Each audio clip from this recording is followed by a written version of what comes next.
본궤도 오른 KF-X 개발, 남은 과제는 무장기술.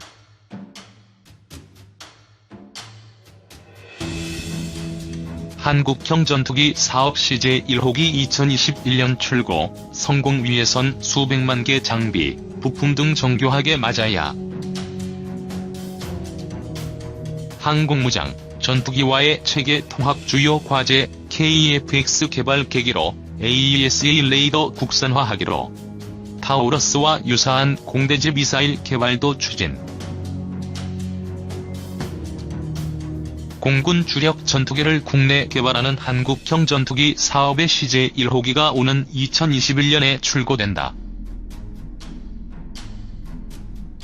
방위사업청은 2월 18일 국회 국방위원회 업무보고에서 KF-X 사업에 대해 항공기 체계 기본 설계 검토 후 시제기 제작을 위한 상세 설계를 진행 중이라며 9월 상세 설계 검토 후 2021년에 CJ-1호기를 출고할 예정이라고 밝혔다.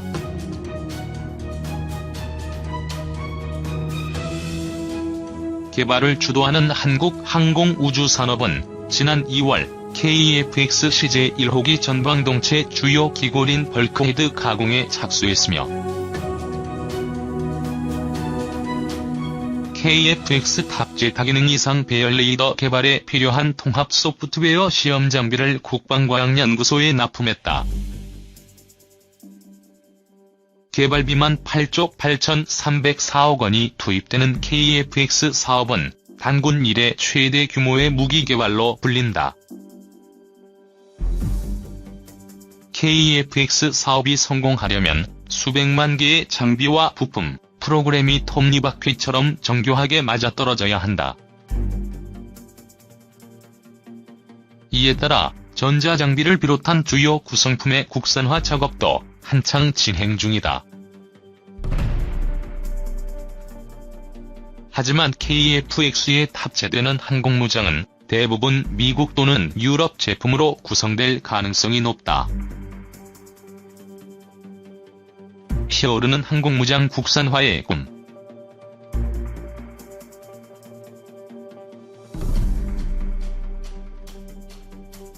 우리나라는 현무-1, 2 탄도미사일과 현무-3 순항미사일, 천공지대공 유경미사일, 해성 대함미사일 등 다양한 종류의 미사일을 개발해 운용하고 있다.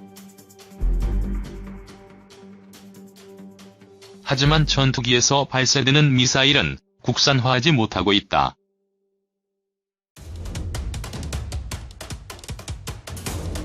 얼핏 보면 전투기 날개와 동체에 미사일을 장착하면 될 것 같지만 항공무장 탑재는 간단한 일이 아니다. 항공무장을 전투기에 장착하는 과정에서 가장 중요한 부분이 체계 통합이다. 과거에는 기계적 결합만으로도 기관총과 폭탄을 장착할 수 있었지만 전자장비 비중이 크게 늘어난 현대의 전투기는 훨씬 복잡한 과정을 거쳐야 한다. 전투기에 두뇌라 할 수 있는 임무 컴퓨터의 소프트웨어와 공대공, 공대지 미사일의 소스 코드를 결합하는 과정이 그것이다. 이를 통해 표적 정보를 획득한 뒤 미사일의 입력, 발사 후 유도에 이르는 전체 교전 과정을 완성하게 된다. 체계 통합이 제대로 이루어지지 않을 경우 전투기 동체에서 무장이 분리됐을 때 안전사고가 발생할 우려가 있다. 체계 통합은 임무 컴퓨터와 미사일 제작사가 정보를 상호 공유해야 가능하다. 문제는 체계 통합 관련 핵심 정보들이 지적재산권에 포함되어 있어 제작사의 동의가 필요하다는 점이다. 우리 군의 탄도미사일과 순항미사일, 대함미사일은 이동식 발사 차량이나 구축함 등에서 발사된다. 대부분 국내에서 개발된 플랫폼이다. 반면 공군이 운용 중인 F-15K, KF-16 전투기는 미국에서 직접 도입하거나 국내에서 면허 생산한 제품이다. 외국 방산업체들이 국산 항공무장의 체계 통합을 위해 민감한 정보를 공개할 가능성은 거의 없다. 국산 공대공, 공대지 미사일 개발이 어려웠던 이유다. 이 같은 현실은 KF-X 개발을 계기로 변화의 조짐을 보이고 있다. 다기능 이상 배열 레이더를 비롯한 주요 전자장비를 국산화하기로 하면서 국산 전자장비와 미사일의 통합이 가능해진 것이다. 이에 따라 ADD를 중심으로 사거리 500km인 타우러스 장거리 공대지 미사일과 유사한 미사일을 국내 개발하는 사업이 추진 중이다.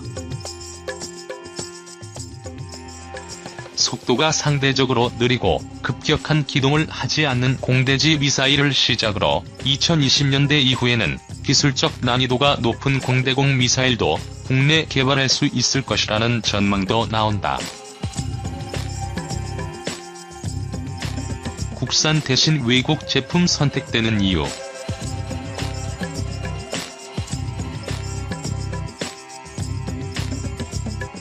하지만 현재까지 드러난 KF-X 개발 과정을 살펴보면 항공무장 중 상당수는 외국에서 이미 개발된 무기들이 탑재될 가능성이 높다.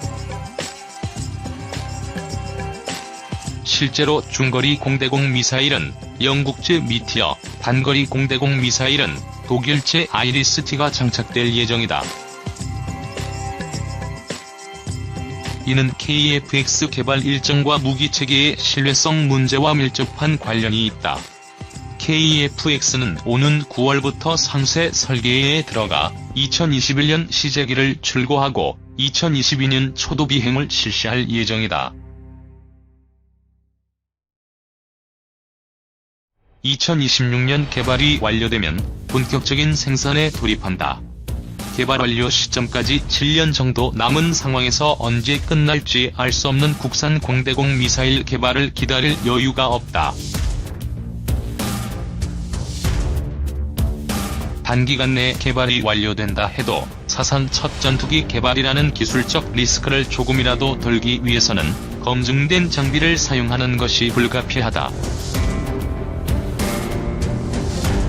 방산업계 관계자는 일단은 KF-X를 띄우는 게 우선이라며 나머지 문제는 그 다음에 생각해야 한다고 말했다.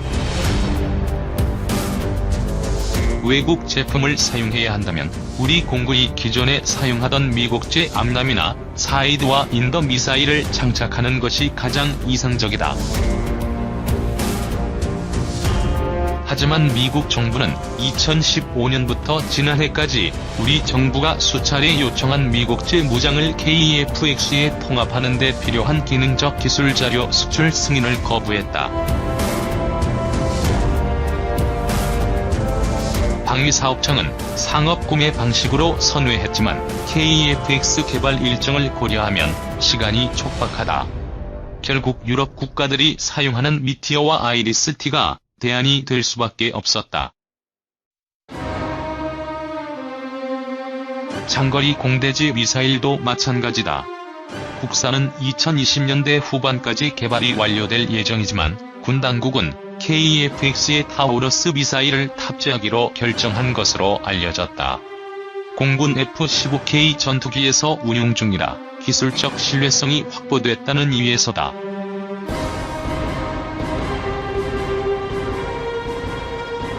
군 소식통은 공군이 타우러스의 성능에 만족하고 있고 국내 개발 미사일이 어느 정도 성능을 낼 수 있을지도 아직은 불투명하다며 KF-X 개발 리스크를 낮추는 데 도움이 될 것이라고 전했다. 사거리가 500km에 달하는 데다 지하시설 파괴 능력도 뛰어난 타우러스 미사일이 KF-X에 장착되면 F-15K와 더불어 강력한 지상 공격 능력을 확보하게 된다. 사거리 100km의 파바이 공대지 미사일을 운용하는 F-4E의 퇴역으로 발생하는 전력 공백도 메울 수 있다. 다만 KF-X 개발 계획 진전에 따라 미국제나 국산 무장이 탑재될 가능성은 여전히 남아있다. KEFX 사업은 진화적 개발 개념인 블록 개념을 적용한다. 기술 발전 추세에 따라 전투기를 더 나은 성능으로 개량하는 것이다. KEFX 블록 2가 모습을 드러낼 것으로 예상되는 2030년대 중후반에는 국산 무장 개발과 성능 검증 등이 이루어졌을 가능성이 높다. 다만 종합적인 성능이 일본과 중국 등이 실전 배치한 스텔스 전투기를 상대할 수 있을지는 미지수다. KEFX에 우리 손으로 개발한 무장을 탑재하는 것은 우리나라가 항공 우주 선진국으로 발돋움할 수 있는 기회다. 국내 개발한 전투기와 항공무장을 함께 운용하는 나라는 세계적으로도 많지 않다. 다만 국내 기술 기반이 취약한 상황에서 오랜 시간이 걸리는 국산 전투기 탑재 미사일 개발이 완료되기까지는 남은 시간이 없다. KEFX 개발을 예정대로 진행하면서 KEFX 기술 자료를 토대로 국산 항공무장을 만든 뒤 KEFX의 성능 개량 시점에 맞춰 탑재를 시도하는 것이 적절하다는 지적이 힘을 얻는 이유다.